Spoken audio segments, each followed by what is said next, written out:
You're nuts. We are too. You asked George. You're nuts. Crooks was scornful. I seen hundreds of men come by on the road and on the ranches with their bindles on their back and that same damn thing in their heads. Hundreds of 'em. They come and they quit and go on. And every damn one of 'em's got a little piece of land in his head. And never a goddamn one of 'em ever gets it. Just like heaven. Everybody wants a little piece of land. I read plenty of books out here. Nobody gets to heaven. And nobody gets no land. It's just in their head. They're all the time talking about it, but it's just in their head.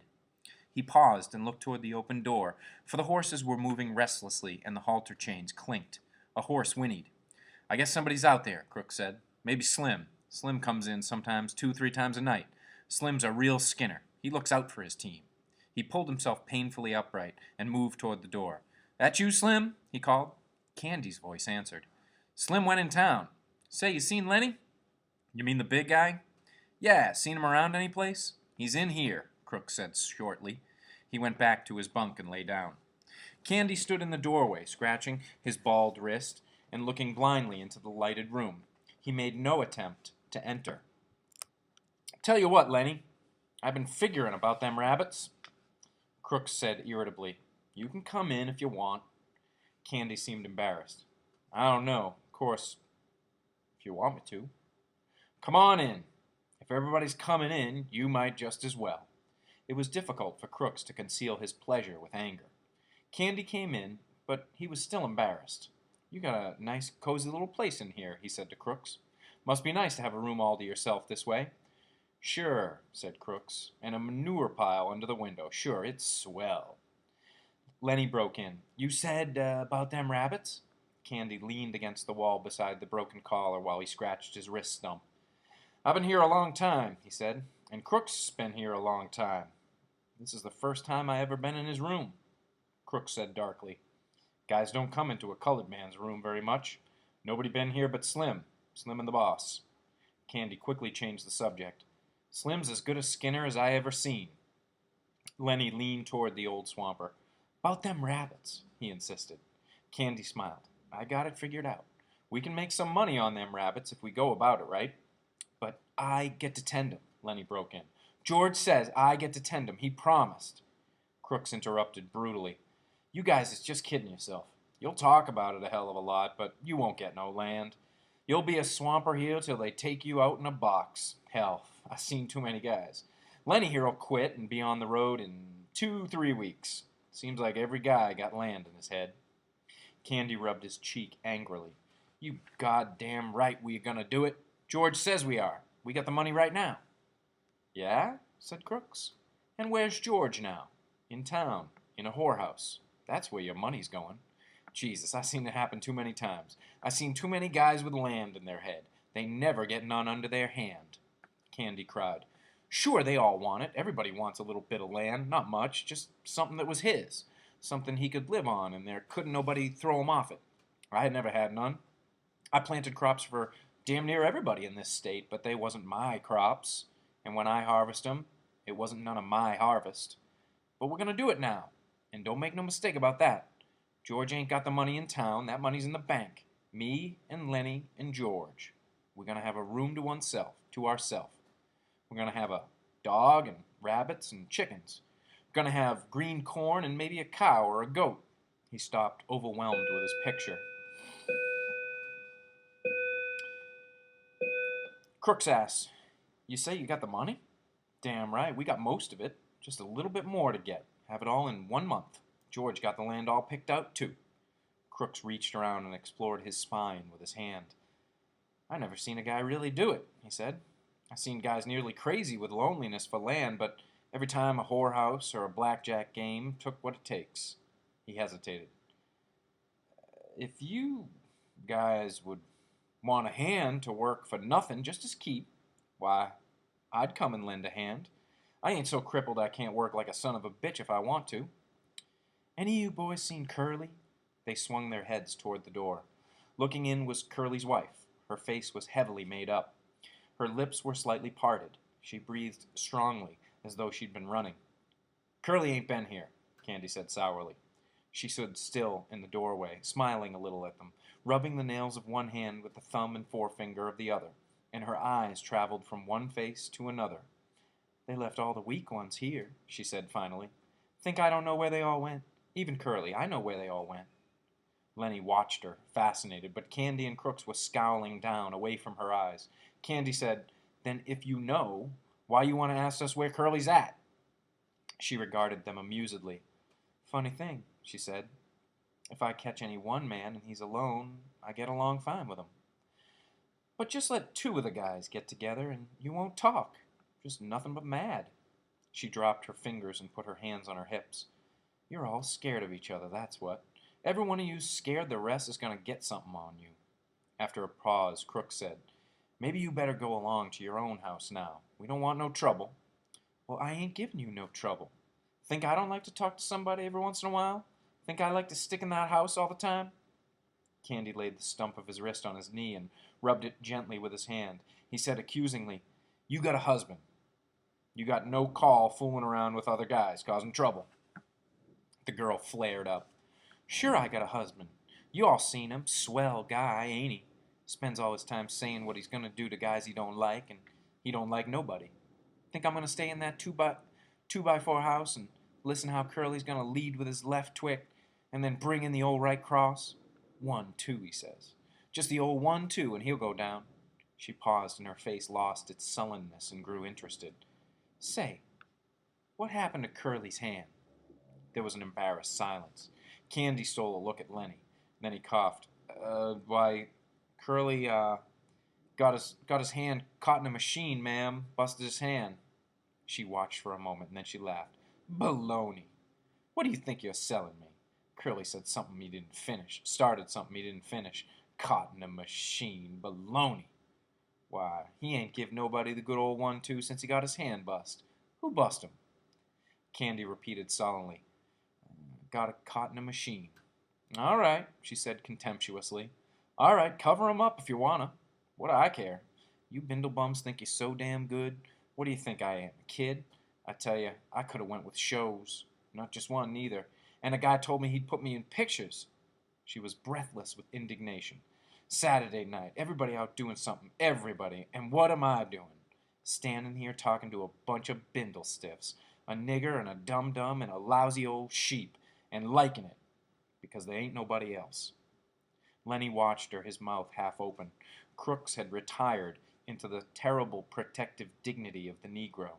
But a change came over old Candy. He stood up suddenly and knocked his nail keg over backward. "I had enough," he said angrily. "You ain't wanted here. We told you ain't. And I tell you, you got floozy ideas about what us guys amounts to. You ain't got sense enough in that chicken head to even see that we ain't stiffs. Suppose you get us canned. Suppose you do. You think we'll hit the highway and look for another lousy 2-bit job like this? You don't know that we got our own ranch to go to and our own house. We ain't got to stay here. We got a house and chickens and fruit trees and a place 100 times prettier than this. And we got friends. That's what we got. Maybe there was a time when we was scared of getting canned, but we ain't no more. We got our own land, and it's ours. And we can go on to it." Curly's wife laughed at him. "Baloney," she said. "I seen too many you guys. If you had 2 bits in the world, why, you'd be getting in 2 shots of corn with it and sucking the bottom of the glass. I know you guys." Candy's face had grown redder and redder, but before she was done speaking, he had control of himself. He was the master of the situation. "I mighta knew," he said gently. "Maybe you just better go along and roll your hoop. We ain't got nothing to say to you at all. We know what we got. We don't care whether you know it or not. So maybe you just better scatter along now, 'cause Curly maybe ain't gonna like his wife out in the barn with us bindle stiffs." She looked from one face to another, and they were all closed against her, and she looked longest at Lenny until he dropped his eyes in embarrassment. Suddenly she said, "Where'd you get them bruises on your face?" Lenny looked up guiltily. Who, me?" "Yeah, you." Lenny looked to Candy for help, and then he looked at his lap again. He got his hand caught in a machine," he said. Curly's wife laughed. "Okay, machine. I'll talk to you later. I like machines." Candy broke in. "You let this guy alone. Don't you do no messing around with him. I'm going to tell George what you said." George won't have you messing with Lenny." "Who's George?" she asked. "The little guy you come with?" Lenny smiled happily. "That's him," he said. "That's the guy, and he's going to let me tend the rabbits."